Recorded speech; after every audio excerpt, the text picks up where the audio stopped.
Life's a game, the world's a stage, and we are merely role players, where theatrical people play role playing games. My name is Matt Boothman, and I have been your keeper for this studio production. And I'm joined backstage once again for the last time this season by the cast of that production. Hello, my name is Fiona, and you might have heard my voice being Billy Fletcher of the Waxen Scrivener and all the fun stuff. I think I've now pitched the spin-off sequel where we had the tiny bookshop and everyone comes with. But yes, delighted to be back for this talk back. Hello, hello. I'm Marta De Silva, and you might have heard me speak as Nim Harrow, follower of The Watcher in the Wings, Shakespeare fan and performer extraordinaire. Hi, I'm Vinar. You might have heard me play Jasper Finch, a pox martyr.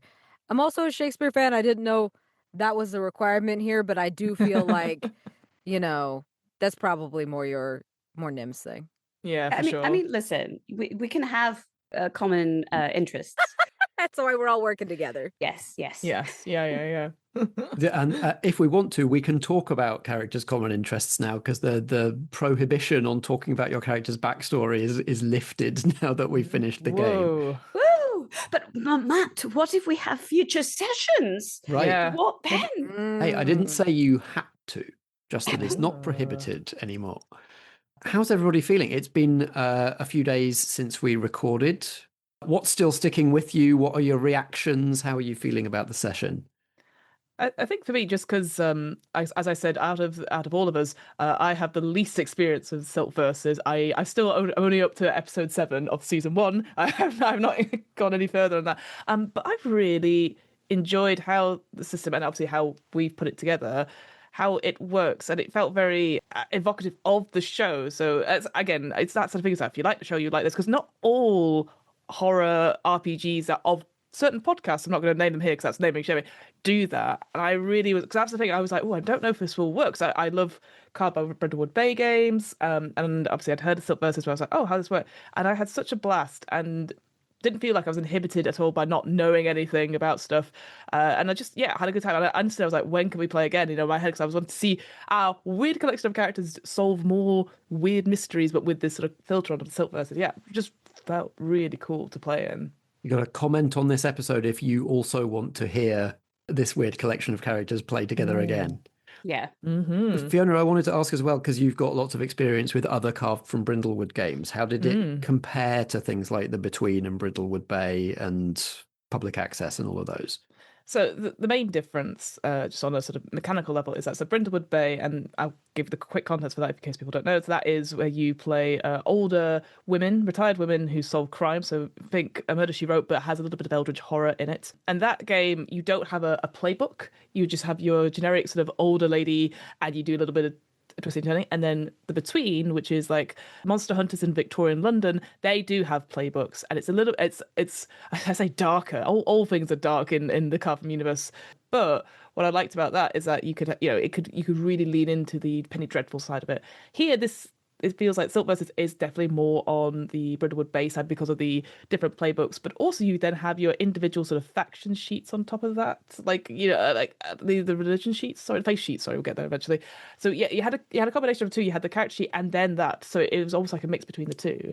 And yeah, like I said, I feel like because it's such a unique IP or world, it just felt really different, and it instantly felt so like the system really supported that. I'm a big fan of Brindlewood, Carved from Brindlewood, because you can like tell these stories, and it didn't matter if we were like, oh, I don't know what I'd roll for this, or I'm going to do this, because all the stats don't really match up to you do the move and then you roll whatever stat that is. So yeah, I any sort of game from the Gauntlet is great, but I think this one really sold me on like going, I will definitely listen to more of this or play more of this, not just on the theme alone, but because the mechanics supported the story we were telling. I have a lot of comments just because everybody here is so talented. I've never played with any of you all before, and you're all so lovely. Like, oh my goodness, I'm just absolutely blown away. What storytellers, what actors. It was so fun. Definitely comment if you want more, because I want an excuse to play more with these cats. And I really have to shout out Matt writing the scenario. Yeah. Like, that is such a cool thing to do for a one shot. It's such a cool scenario. I want you to write it and put it out so other people can play it. Yes. Genuinely. Heck yeah. Yes. Amazing.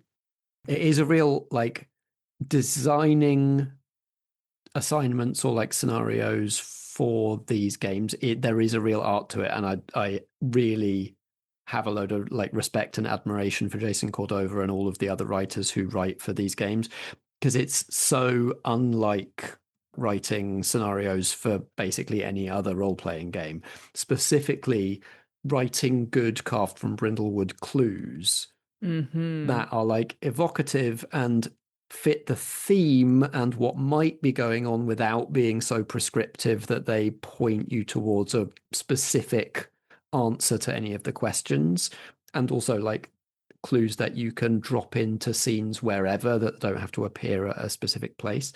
It's really difficult to get those right. 100%. Yeah. It's a very fine line between trusting your players that they're going to figure it out, but also give them enough information, because I imagine when you're writing, obviously you know the stuff, so you're coming at it from a place where you're already like, okay, I'm cognizant of what the fuck's going on, but from the perspective of someone who's in the moment, improvising, playing a character and discovering this, how do I make it make sense without leaning too far either way? I can't imagine. Yeah, and I don't think I nailed all of them. Like that, one of the major clues you got at the beginning, like the weird bollards. That was great though. We were like, what's I up with loved it. these? Like listening back in the edit, I should have also described you seeing people around town missing limbs. Yeah, but that's its own clue, Yeah. or It its kind of is own its own like clue, like because in moment. my head that like those were the remains of people who'd got turned to stone, Oh Oh, my, like while oh on a my God. protest. I Oh, feel no. like, oh, Semi-organic because they are like literally people's legs that have broken off. oh, dude. But I don't think that came through. But also you found your own interpretation of those, Right. which was exactly as valid. It just wasn't the one that I'd had when I was writing it. So there is a real So like, good. yeah, how do you kind of imagine the situation without giving the players a specific outcome of all of this stuff? I don't think, no, I don't think, I'm pretty certain actually. I don't think I've ever played a tabletop game that's set on a piece of fictional media. It's certainly not audio drama. And it's twofold, my fascination with this. Number one, because turning John's work into an RPG this well, in a way that still feels very authentic and uniquely Silk Versus and uniquely John Ware, when he didn't write it at all. It was completely other people that had nothing to do with it, whilst also giving you the space to kind of discover and play and do your own thing. And for us, knowing the setting, it still feels right. But even if you don't know it, like Fiona, it still feels fun and entertaining. That seems quite an achievement, to be honest. And it also reminds me as well, I think part of the reason I enjoyed working in the show as much as I did, and I enjoy John and Moona's work really, is that it has this, it's one of these things where sometimes pieces of artistic creative media have the ability to like genuinely inspire. They make something click. And I'm not like a painter, I'm not the sort of person who can go and create fan art, but even I was inspired performing and listening back to the show. I feel like as a writer, this is the sort of thing that inspired people to make a game. It's just, there's something about it that really starts to make gears and things inside you move in a really fun way. And I don't think everything accomplishes that, even if it's maybe the goal of art in general. But yeah, it just reminds me of how great the whole pyramid of stuff that's based on Silk Versus is. I mean, this is really quite remarkable, actually. Yeah. It really is. I remember when I first found out about the game, I wasn't immediately sold on the idea that you play like investigators, right? Because that's almost the biggest departure from the like feel of the series, that you're like representatives of some authority. But the way that it handles that, with all of you having a complicated relationship with a faith and almost being like doing this job as a form of rehabilitation as you kind of wrestle with that. And obviously it gives you a structure that gets you into the story nice and quickly without needing too much priming. I came round on it. I think that's really a testament to like Gabriel Robinson, the chief writer of this. Like his grasp of folk horror is like so strong. Because I've played and read his other works. I love Gabriel Robinson very dearly as a person, and just like Marta, you were saying about like this versus being this really vivid world. I think he felt the same way and was like, this place is so real feeling. I gotta give it some structure so everybody else can understand how real it feels and give you a lot of room to play within that structure. Absolutely. So yeah, if anybody wonders what it's like to be an actor in one of these shows, well, if you play the game, you know. It's Yes. that fun. Very much so. It's like we get to actually play in this world. It's fucking Yes. great. I love it. Verified. 2 of us for sure. Yeah. Can guarantee you that experience. Look, I can't wait for season 4, which will all be about me. So Absolutely 100%. It's me. It's just me. There is actually some actual gameplay that we haven't done yet that is kind of post-session admin, which is that at the beginning, in one of the backstage episodes, you'll have heard everybody, all the players, marking some end-of-session questions. We've only played one session, so whether people get XP for answering these questions is a little bit moot, but it can be a fun way to reflect back on the session and whether you met your own self-imposed goals for it. So you all have the first 2 end-of-session questions marked because they're always marked. So the first one was, did the custodians complete an assignment? Yes, we did by hook and crook. We got rid of the thing, yeah. It's like, no one said how. No, there were no requisites. They just do it. We just did it. Yeah. The Templars say that they're scared of the riots. Yes. Go see if there's a god involved. Figure out what's going on. Yeah, you did that. Yeah. I mean, I don't know if we solved it ongoing, but we were like, aha! And then we were like, oh, that's good, great. Found it. Did our Ain't jobs. that just how the Bureau works? It works exactly so. Listen, we came, we saw, we fixed? Question mark? And then we just went home. Listen, there's people need books and there's plays to perform and people to cure or feel better, yeah. Question mark on that one too. Busy. Yeah. I just can only imagine like the state of this place once these 3 just leave. Like God, every town they come to with like the mess they cause and then be like, peace out. You're welcome. Almost definitely still tension between the people and the facility, but I guess not being exacerbated by a god anymore. Yeah. True. Government It's all out loves to the you. open. Everybody, you know, keep up with your sacrifices. See you later. So the second one is you engaged with a god, angel, or other divine manifestation. I would argue sort of. It appeared and then it sort of crumbled thanks to the music and the song. Right. You definitely engaged with it. Definitely. Yes, rather than we didn't have like a long chat or anything, but it was definitely like a. Oh, you guys said that in the episode it was like you don't necessarily see them on screen, so I was like, okay, that's much easier for me, and also a lot easier for Matt, who doesn't have to play lots of different versions of gods. Also, in the setting, the vast majority of saints, with a notable exception, don't talk. They mostly sort of bestial howls and chittering. Part of writing scenarios or assignments for the Silververses is you come up with a few like supporting characters and you give each of them a couple of sensory details and a quote. And so the saint in the Watchtower is one of my supporting characters, and his quote is just "halt" in all caps. Ooh, amazing. Great. Oh, I love that. Fun. Yeah, That's well, brilliant. we halted the halter. Yeah. If that's even an English word. Proper stalemate, Now it is. I think. Yeah. Is it Godhood interruptus or something like that? Or what's the process of ascension? Ascension interruptus? I'm just trying to- Apotheosis. Yeah, just Yeah. of a quirky Latin way of saying that. But yeah, we called a day on the shenanigans, all right? Right. Yes. Paperwork is for other Get people. back in the so- hole you're in the middle of crawling out of. Yes. Yes. Yeah. Shoo. Yeah. Literally, like hit him with a broom. And you engaged with that manifestation, and there was some limited engagement with your personal deities as well. Mhm. But I think that might be covered by some of the other questions. Fiona, what is the next one you had marked? Because we're getting into the ones that you chose Yeah. yourself now.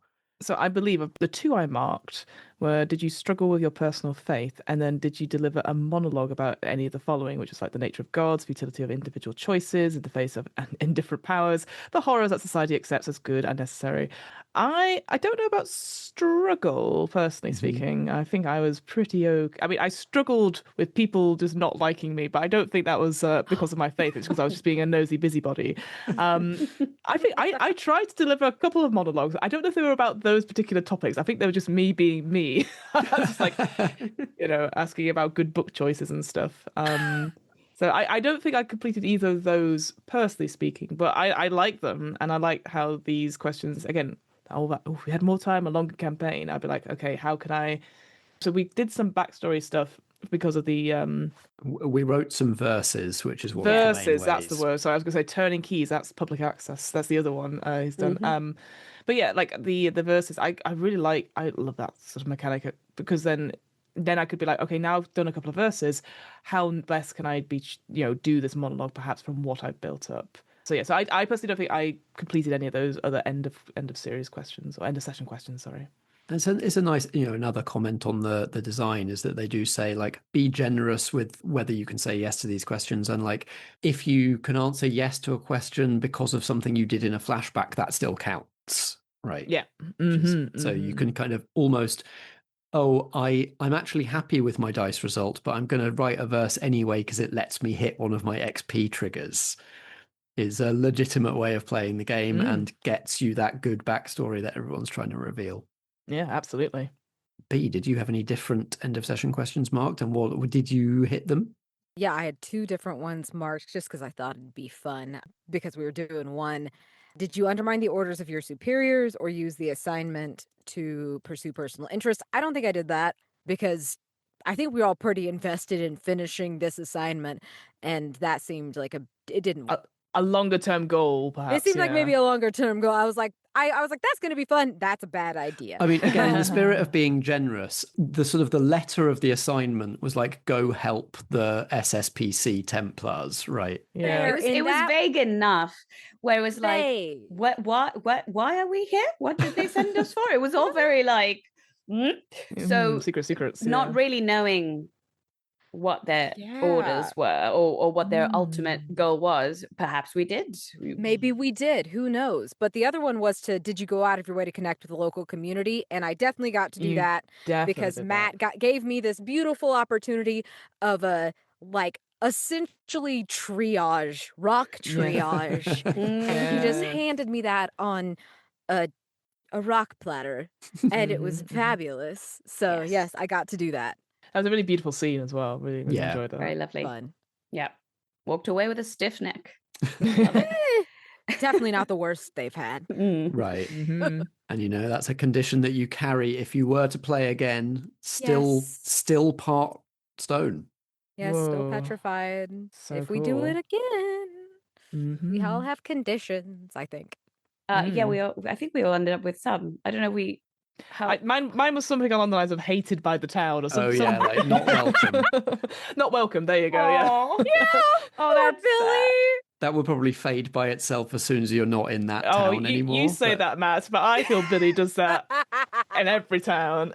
Just no matter where they go. It's something about having an old book van that turns up and it's like someone telling you to read a book. I also be like, oh God, awful. You've overhyped this book now. No one wants to read ACOTAR anymore because you've overhyped it. That's the sort of thing. Oh my God. But listen, everyone's reading now. I can again attest to that. I was in bookstores on Monday and I was like, oh, look at this. People are reading again now. What they're reading and why is a whole other conversation. But listen, they're reading. So you might be more popular than you imagine, Fiona, at the moment. Billy's on like the cutting edge. Maybe I'm just not welcome. Because it's a secondhand bookshop, right? Because then people are like, where's this book? And I'm like, I don't have that. Obviously, it's out of stock everywhere as a secondhand bookshop. Yeah. People would be like, "Do you have a YouTube? Do you have a TikTok? Are you a book talker? Are you Oh whatever it God, is that yeah. people do I'm now?" just there in the van with my phone. Yeah. Billy reads, reading Yeah. with Billy. Yeah, we'll figure it out. You'll have a channel by the end of this. Yes, Yes, honestly. yes. I also had, did you struggle with your personal faith? And were you vulnerable with someone? The verse I wrote, the little Oh, flashback, yes. but I don't know if that would count as certainly in my mind. And I tried to make it, like, vocalize it in a way that made some sense. I don't know if I succeeded, but this idea that there is a certain degree of, like, revel in the mystery and the horridness of the world, as if it's supposed to be an entertaining thing. And how do you feel about that? Because it's I mean, this is the meta character, right? Because it's like, oh, you listening to this people, it's like this show, you listen to the most horrific thing and we're like, I love this show. And if you think about what you're listening to, you're like, but it's so terrible, why do we enjoy this? And then just brought into, like, actually, what if that's real? You just watch horror as a form of entertainment, even when it's a real thing that's happening. So maybe in that sense, yes, or at least I tried to show that. Vulnerable with someone. Well, you became malleable was your condition, because your own spell or your own ritual rebounded on you. Ricocheted. Yeah, we wanted to get some information. I think you and sort of played that as being quite pliable and like, I'm just going wherever Jasper tells me to do. I don't know whether that's vulnerability from Nim's point of view. I wonder for someone like them what vulnerability would actually look like, because obviously that term and what that entails varies per person, right? So that'd be something I would have to think about for a bit. But yeah, certainly, I guess any loss of control for anyone in this situation would probably count as a certain degree of vulnerability. Because it requires trust. And I don't think that that's, like, super easy to come by in this entire universe. Like, this whole, the Sylph versus world is not one that rewards trust. Right. Yeah. And interpersonal relationships with any kind of authenticity are a very dangerous thing. So yeah, to a certain extent. Yeah, because I think I'm sure you guys will tell me if not, because I'm just checking, but I think all the verses, they're all about you, but not necessarily a connection to another investigator. So again, it's that sort of, even with the verses, we're telling about what our character is, but then when we're in scenes together, it's trying to build that relationship of, we have to be very strong in our choices and be like, how do I feel about that choice? And, like, why would we be working together, or why do I respect them but I don't agree? All that sort of thing, which I think you just get from what's not said, if you see what I mean. And I think that card from Brindlewood Bay does that so well. Allows you, and it can be a bit difficult if you're not sure. Someone might be needing a bit more, like, obvious clues to that. But I always think about stuff like, that's how I feel about people because of these things. I'm like, that's a really cool move. How can I support that when I'm doing this game with what I've delivered so far? And it's also in a shorter session, we didn't get to do the journey move or the journey phase or the journey scene, which I really wanted to, because I think it's a really cool mechanic. It's one of the other ways that you get to reveal your backstory, but you specifically do it, like, in a scene where the investigators are going somewhere else and you're talking to each other and not under immediate, like, danger or pressure. So that is the place where you can get those interpersonal relationships. Technically, according to the rules text, you do it when you're going from assignment to assignment. So downtime. So this episode, like, it would be like an in-between sessions thing. So yes, that kind of thing. I wanted to bring it in and kind of bend the rules, and this is one of the reasons I put the SSPC a bit further out of town.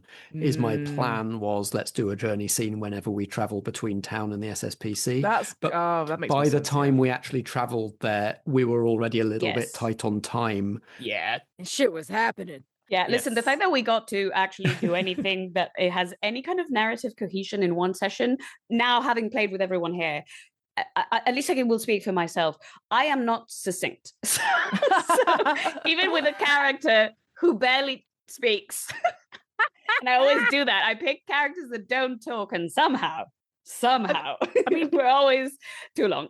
I mean, to be fair, this is a big starter, Matt. I think I might have said it after the session as well, before we all left. But, like, going like, okay, surely they'll be fine. And we split the party instantly.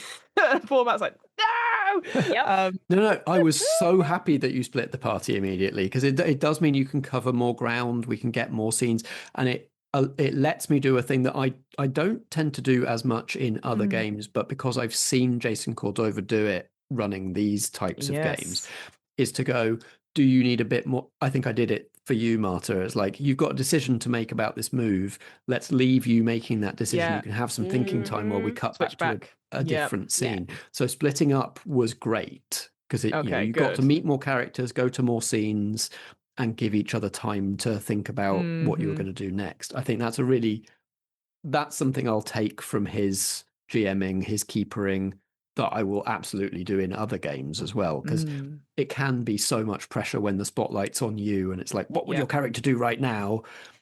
Like, a bit of time to cut away, think about that while someone else does stuff is dramatic for the audience and good for the players. Yeah. Yeah. I don't even know what I sound like. What do you mean? What decision do I make? Literally. But yeah, definitely shout out if you wanna little, I don't know, an extra mini episode of these three in the van. You're right. Do it. I know what it's gonna look like. It's gonna be Nim in the back with the books all over again. Just like Poor Jasper having to deal being up front, just like in the front passenger seat as we're going down these horrific country roads, just at high speed. Also, we never found your little note inside your van. It would also have to be us yeah. going back and being like, oh, what's this? Oh. It's fine. Would have been I helpful. think we have to assume, like, the time covered when we did the answer to the second question and we did a bit of a time skip. I presume you found that note then. I assume everyone knows. Yeah, it's conveniently cut for time. Yeah, in the movie of this. Yeah. It's not a plot hole. But yeah, journey scene's definitely a wish for me. I wish we could have 100%. fit that in, because I think it's a really nice part of the game.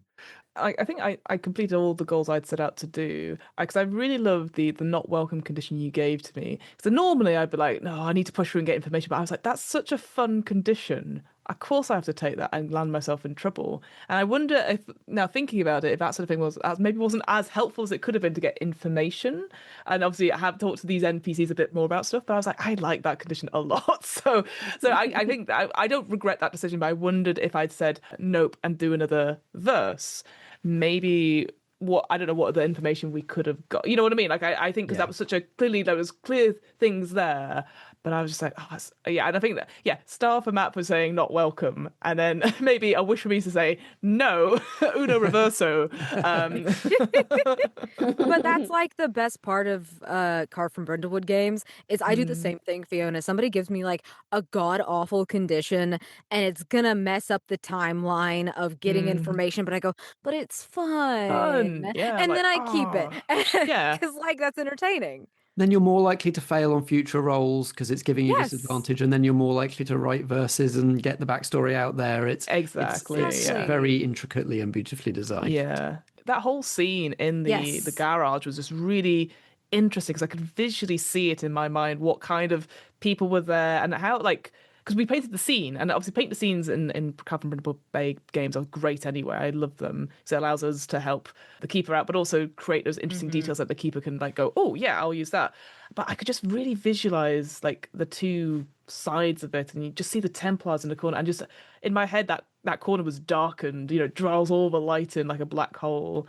And I was just there going like, I could go talk to those people, but I'm not welcome, so I'm going to leave. I don't know, one of them's following me. That's great. But I just thought that particular setting up the painting of the scene for the garage was just really fun to do. Yeah, another bit of technology that I'll absolutely use in other like non-Brindlewood games. It's great. I think for me, I was scrambling as we were doing this with ideas that I was getting about like, how do I make this theatrical and how do I add cool stuff like in terms of lines. And I was looking up Shakespeare quotes as we were playing. I'm like, oh, I know this is a perfect thing to say here. Let me find it. If we'd had like another session, it had been a bit longer, more time with the town NPCs. Yeah. Is it Boel? Is it Boel that we were chatting with? Yep. That whole situation, the people at the garage. And then I had the most brutal comebacks for the what was their name? Quarton or whatever. Oh, I was so excited to meet this person. Oh, like, no. We're gonna show the sharp side of Nim now. She's got some like, there was one which is like, I do not like her name, which is straight from Shakespeare. And I was like, yeah, Love I that. don't like this name. It's very weird. And it's like, by my troth, I was seeking for a fool when I found you. There's a few Oh! of these that were like, there's a few all Oh taken my directly from the God. same character who has some really good, it's Jack. He has some really good like comebacks. And I just couldn't wait to Vicious. be like, just silently in the corner and just throwing barbs at this piece of shit. Never came to be, but it was great anyways. I managed to get it in there in the end. Hey, you didn't manage to just get it in there. Like, it was the whole solve for the I whole know. problem. I was like, this ended up being bigger than I intended it to be, but whatever. We're running out of time. We might as well. Because I did feel like, Fiona, you had some really cool stuff happening in the tower, but I was also cognizant that we were like over. And I was like, do I just do the thing and see what happens? Yeah. No. That's something I do struggle with as a player, because sometimes you don't know the impact a choice is going to have. Mhm. And I Mhm. would hate for it to like cut short stuff that other people are trying to get done at the table, and I do find it sometimes very difficult to gauge whether is it the right time, is it not the right time. It's also trickier online as well. Yeah. Yeah. So because I know B had something up their sleeve too, and I'm sure Fiona, you had thoughts of what the fuck you were gonna do up there with that saint. So Nope. like I was very glad for someone else to step in. sitting up at the saint and being like that I was gonna Muppet style. recommend a book. Probably that's what was gonna happen. So.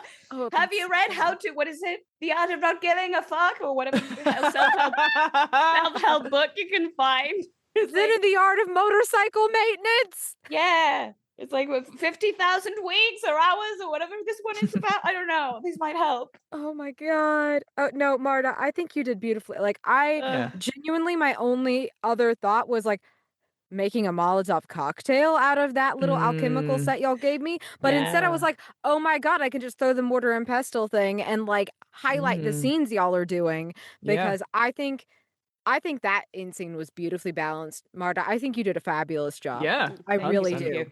I'm glad it worked out. Like it worked out very well. You and Fiona, like everybody, like it came together. It felt very like planned almost, even though I know for sure it wasn't like at all, because we were all just flying by the seat of our fucking pants. Yep. But that's a star for all of you, is that the cohesion was really there. The rhythm was really there for those beats to hit perfectly at the end Yeah. and actually make it like a satisfying ending to a one shot, Yeah. which Marta, you said like it's hard to like get a cohesive long narrative in a one shot when a game is not really written to be a one shot.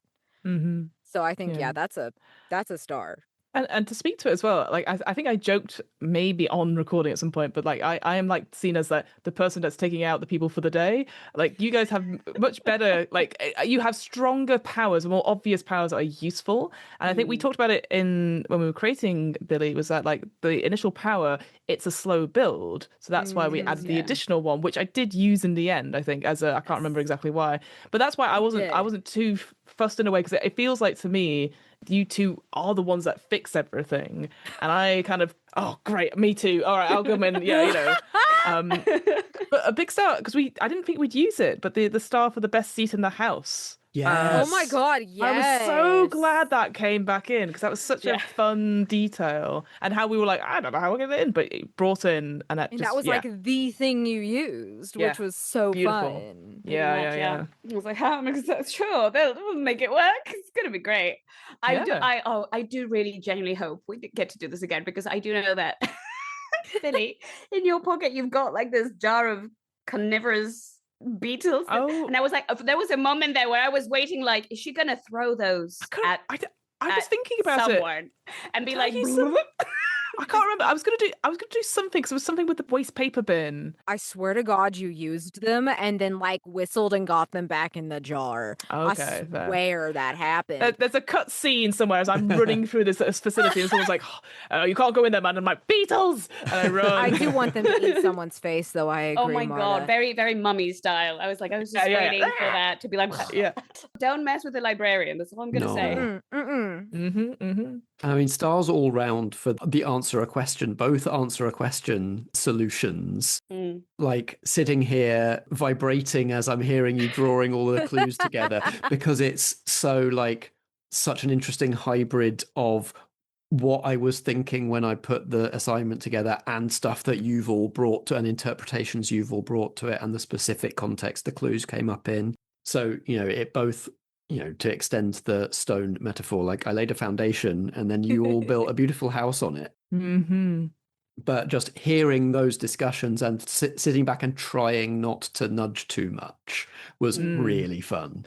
It's like a delicate balance with these games, and I know, like, I had the pleasure of obviously watching a lot of Jason Cordova games, and also currently producing public access with them, doing stuff in it, and it's so interesting to see.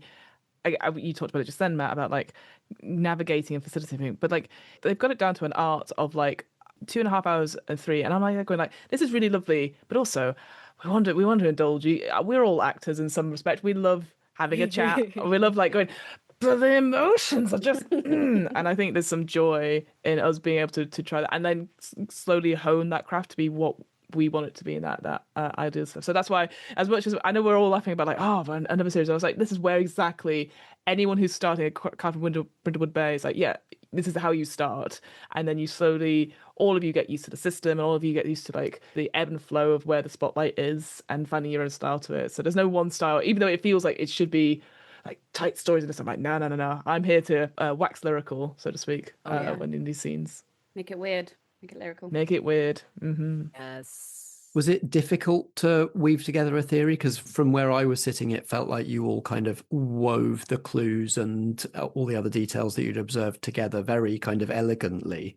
I can't remember if we changed a lot, because obviously the idea is that you pitch it and then other people can come up with their own theories to There were incorporate more definitely clues. two different we had for the first question, who's in the most danger, we started out of the gate very strongly with like, it's not the Templars, and then we swung round to it being the Templars after all. Yeah, because that's what I like.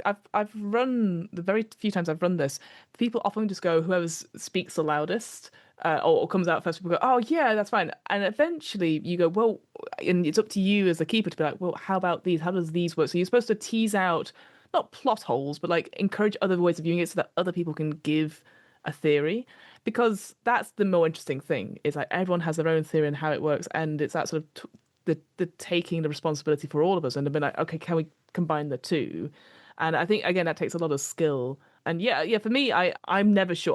Until someone like puts it all together for me, I'm like, yes, that totally makes sense. So I wasn't set on any of them at all. But I was really glad that we had the switch through, because I always feel like if I speak too long on something, people go, oh, for God's sake, yes, I think that's what happened, Fiona. And I'm like, great, right, we'll move on. So no, I like the fact we could collaborate and change our minds on things, for sure. Yeah, because I was like, especially the banish hesitation one had me, and I was like, what the fuck?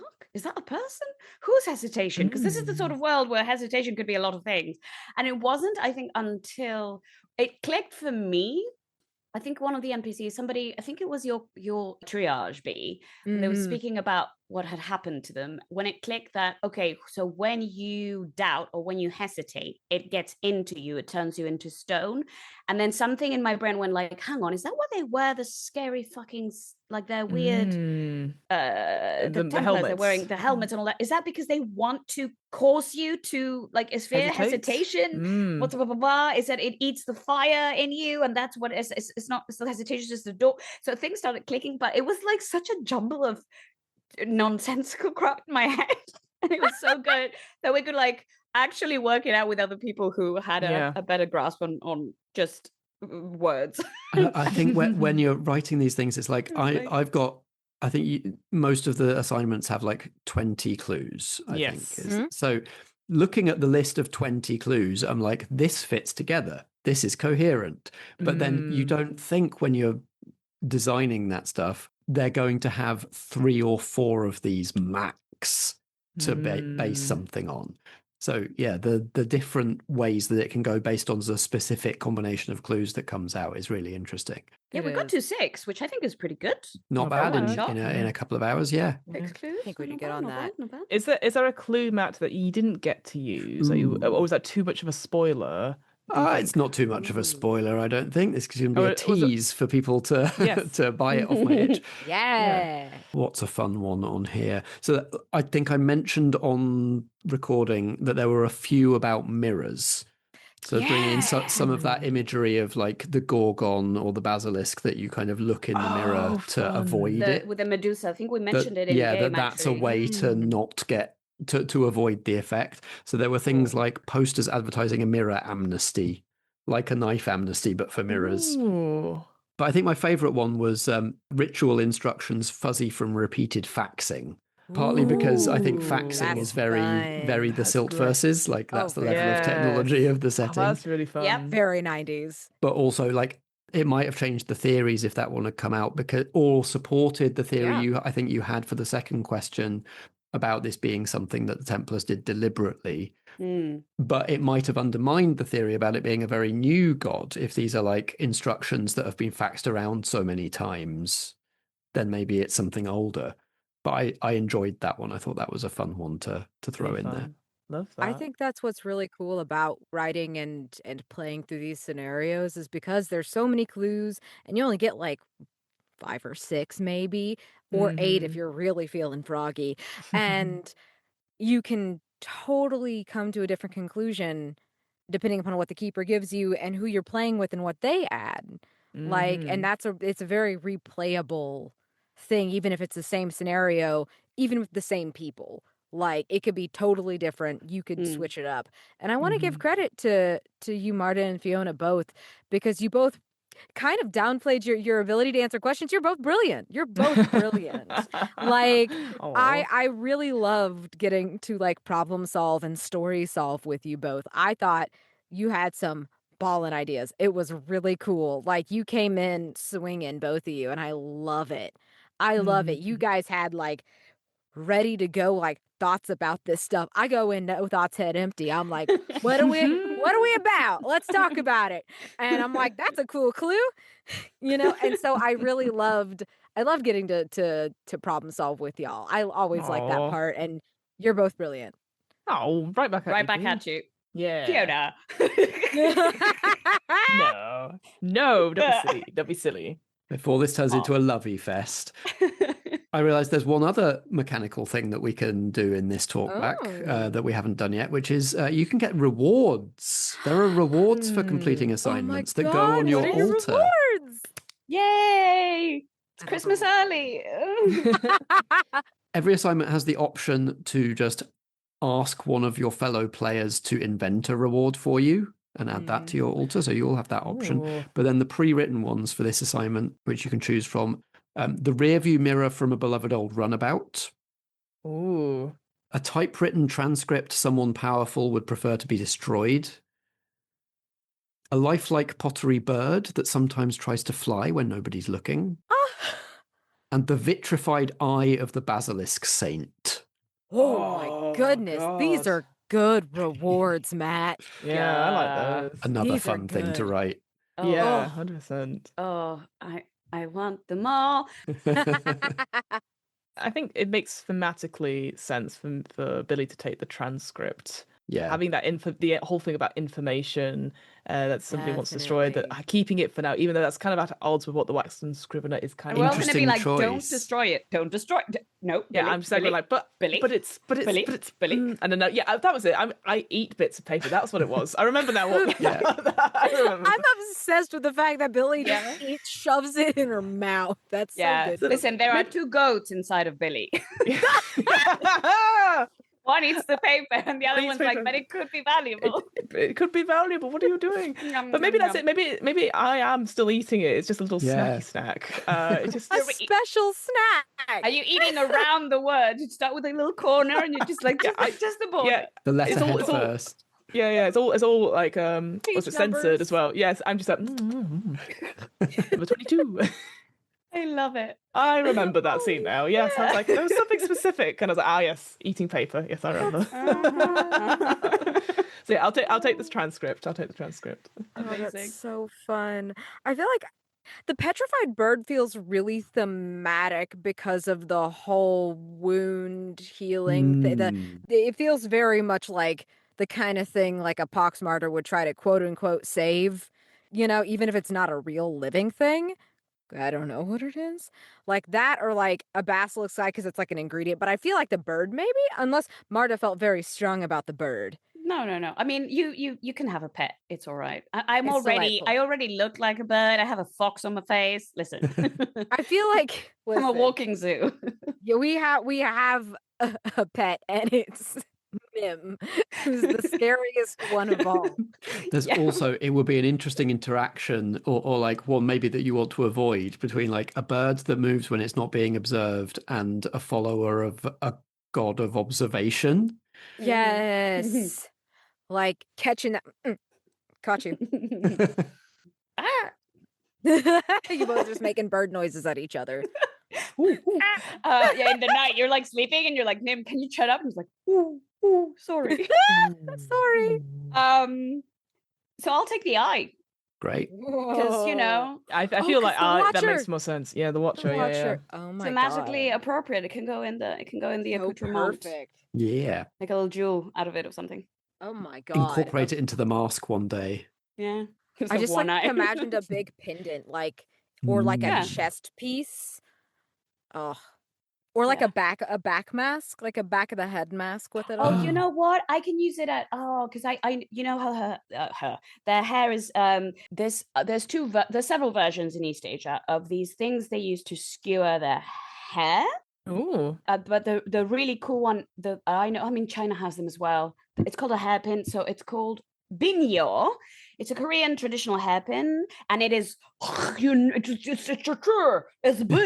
it's big and hefty. Awesome. And if you wear it like, especially royalty or nobility or whatever, this is the traditional way women would wear their hair. And one thing you can do is that they're so massive that you could potentially hang little trinkets like you do from cell phones. If they had their hair up, they would be wearing like 15 of these just skewered in their hair. Awesome. It gets really cool. So I was imagining one of them through her man bun situation. Yes. So, but yeah. Oh my god, you could Gorgeous. hang the basilisk guy off of it. That would be so sick. Fun story. The geishas, for example, in the Korean version, they would have these in their hair, and most often than not, they were also weapons. They served as They were. they would be So sharp cool. enough to use as weapons as well. So That's they were so spies, so cool. they had to get of a pinch. You could use them So to stab awesome. people. Stabby stab. So what you're saying is Nim is going to stab somebody with their hairpin at some point, Listen, potentially. who knows? Yeah. Wish. Angry name. I just want more, and also let's have May join us, and anyone else who wants Yeah. to. Please. But yeah, it was a lovely time, and I was left wanting more. Yeah. Always. It's a pleasure as always to be back. And yeah, more games, Matt. Come on. All right. Okay. Chop. Off I go. Absolutely. I love Jill's characters. Stars for everybody. Stars for the side characters in the scenario, Matt. Stars Fiona for Billy, who's an absolute gem. Stars Aw. Marta for Nim, who is just so beautifully designed and so scary. And I love all of these people. I do need more. I agree. I want more. I want Maeve here to do whatever weird little critter she'd do. Oh, God yeah. knows. I fucking love this game. Y'all are fabulous. This is a cool podcast. If you're listening, you're cool because Wow. Good hang out taste, with good us. taste. Yeah, You have yeah. great taste. And Star for B as well, and your creepy little Yes. doctor. Yeah. Truly just a little Ow. guy. Yeah, Just he's a just a little little guy. Just a little guy. Just a little guy. Just a little guy partially made of stone. Listen, Oh. you gotta do what you gotta do. Mhm, Like, Well, I won't say goodbye. I will say thank you all very much for playing. Thank you for joining us. And we'll draw the curtain on this production for now. Ooh, Act 1 done. And perhaps, maybe until next time.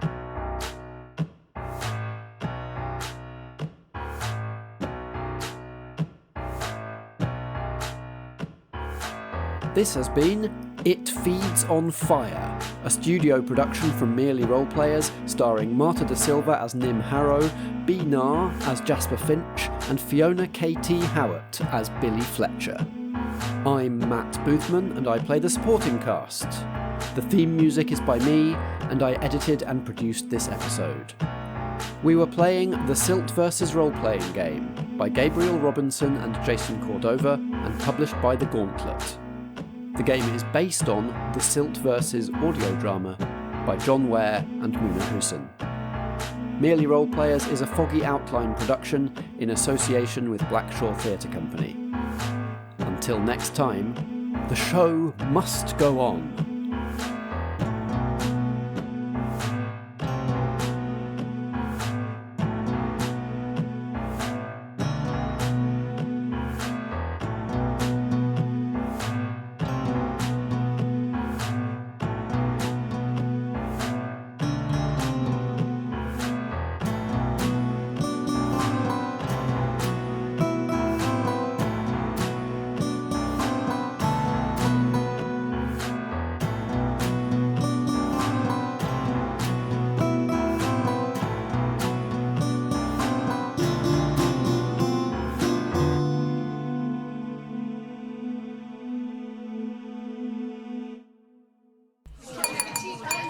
Foggy Outline.